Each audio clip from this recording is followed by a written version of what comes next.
Hi friends, Tex കൗണ്ടറിലെ മറ്റൊരു വീഡിയോയിലേക്ക് എല്ലാവർക്കും സ്വാഗതം. എൻ്റെ വീഡിയോ ആദ്യമായിട്ടാണ് കാണുന്നതെങ്കിൽ പ്ലീസ് സബ്സ്ക്രൈബ് ചെയ്യുക. അതോടൊപ്പം തന്നെ തൊട്ടടുത്ത് കാണുന്ന ബെല്ലൈക്കൺ കൂടി ക്ലിക്ക് ചെയ്യുക. എന്നാൽ ഞാൻ വിടുന്ന വീഡിയോ അപ്പോൾ നിങ്ങൾക്ക് നോട്ടിഫിക്കേഷനായി ലഭിക്കും.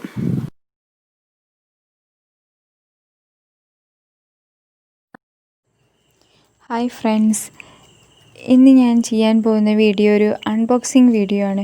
പുതുതായി ഇറങ്ങിയ റെഡ്മി 9i എന്നൊരു ബജറ്റ് ഫോണിൻ്റെ അൺബോക്സിങ് ആൻഡ് റിവ്യൂ ആണ് നമ്മളിവിടെ ചെയ്യാൻ പോകുന്നത്. അപ്പോൾ നേരെ വീഡിയോയിലേക്ക് പോവാം. നമുക്ക് അൺബോക്സിങ് ചെയ്യാം.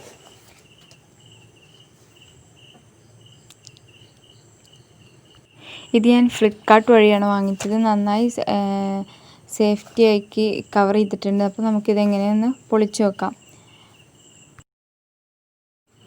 വിപണന രംഗത്തും റെഡ്മി ഇപ്പോൾ കുതിച്ചുകൊണ്ടിരിക്കുകയാണ്. പുതുതായി റെഡ്മി വിപണിയിൽ 3 തരം ഫോണുകൾ ഇറക്കിയിട്ടുണ്ട്. Redmi 9, Redmi 9i, Redmi pro. ഇവ വ്യത്യസ്ത കളറുകളിലൊക്കെ നമുക്ക് ലഭ്യമാണ്. ഇത് റെഡ്മി 9i ആണ്. താരതമ്യേന ഈ 3 മോഡലുകളിൽ ഏറ്റവും വില കുറവുള്ളത് ആണ്. 9,999 രൂപയാണ് ഇതിൻ്റെ MRP. ഇപ്പോൾ 8,299 രൂപക്ക് ഫ്ലിപ്കാർട്ടിലാണ് സെയിലുള്ളത്. ഇതാണ് ഫോണിൻ്റെ പാക്കിങ്. സാധാരണ റെഡ്മി ഫോണുകളുടെ പോലെ തന്നെ മനോഹരമായിട്ടാണ് ഇത് പാക്ക് ചെയ്തിട്ടുള്ളത്. അപ്പോൾ ഇതാണ് നമ്മുടെ ഫോൺ. ഇനി ബോക്സ് തുറക്കുന്നതിന് മുമ്പ് നമുക്ക് ഫീച്ചേഴ്സൊക്കെ ഒന്ന് നോക്കാം. ഇനി ഞാൻ പറയുന്ന ഫോണിൻ്റെ ഫീച്ചേഴ്സുകളിൽ പലതും ബോക്സിൽ തന്നെ ഹൈലൈറ്റ് ചെയ്ത് കാണിക്കുന്നത് നിങ്ങൾക്ക് കാണാൻ സാധിക്കും. റെഡ്മി 9i 2 വേരിയേഷനുകളിൽ ഇറങ്ങിയിട്ടുണ്ട്.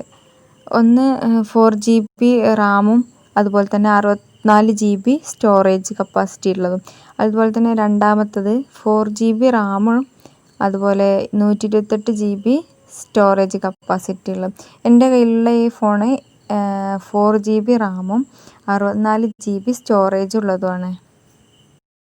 ബോക്സ് ഓപ്പൺ ചെയ്തപ്പോൾ ഉള്ളത് ഫോണ്, ചാർജർ, അതുപോലെ തന്നെ സിമ്മൊക്കെ എടുക്കാനുള്ള പിന്നാണുള്ളത്.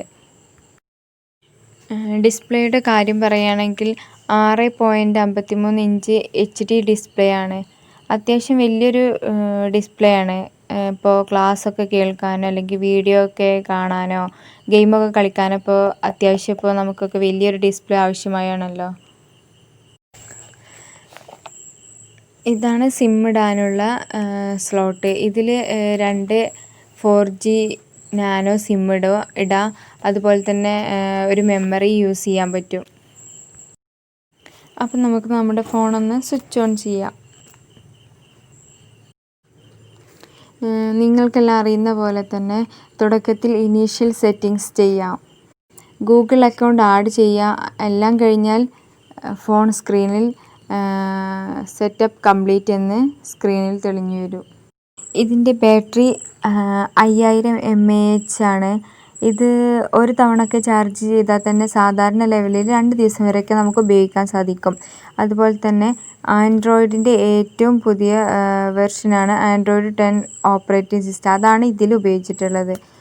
അതുപോലെ ആൻഡ്രോയിഡിൻ്റെ പഴയ വെർഷനുകളൊക്കെ അപേക്ഷിച്ച് നോക്കുകയാണെങ്കിൽ ഇപ്പോൾ ഒരുപാട് പുതിയ ഫീച്ചേഴ്സും അതുപോലെ ഉപയോഗിക്കാൻ സുഖമാണ് ഇപ്പോൾ ഇതിൽ. അതുപോലെ തന്നെ ഭാരം കുറഞ്ഞ ഫോണാണ്. 194 ഗ്രാമാണ് തൂക്കം. പിന്നെ 3 കളറുകൾ ഈ ഫോണ് അവൈലബിൾ ആണ്.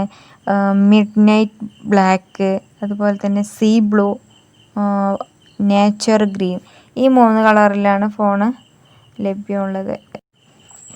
പ്രധാനമായിട്ടുള്ള പ്രശ്നം ഫോണിൻ്റെ കൂടെ കവറ്, അതുപോലെ സ്ക്രീൻ പ്രൊട്ടക്ടർ അല്ലെങ്കിൽ ഹെഡ്ഫോണ് അങ്ങനെയുള്ളതൊന്നുമില്ല.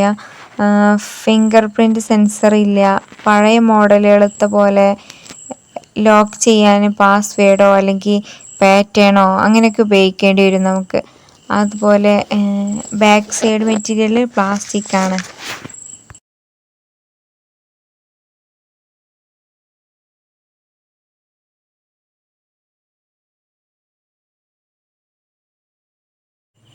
ഇനി ഏറ്റവും പ്രധാനമായിട്ട് പറയാനുള്ളത് ക്യാമറയെ കുറിച്ചാണ്.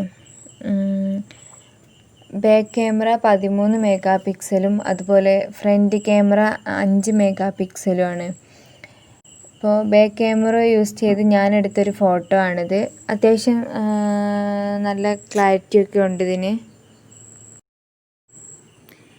ചുരുക്കി പറഞ്ഞാൽ 8299 രൂപക്കുള്ള മുതലുണ്ട്. 4GB റാമും അതുപോലെ നമ്മൾ പറഞ്ഞ സവിശേഷതയൊക്കെ ഉള്ള ഫോണാണ്. ഈ വിലയിൽ കുഴപ്പമില്ലാത്തതാണ്. ഓൺലൈൻ ക്ലാസ്സിനും മറ്റുമായിട്ട് ഫോൺ വാങ്ങാൻ കരുതിയ രക്ഷിതാക്കൾക്ക് ഇത് നല്ലൊരു ഓപ്ഷൻ ആയിരിക്കും.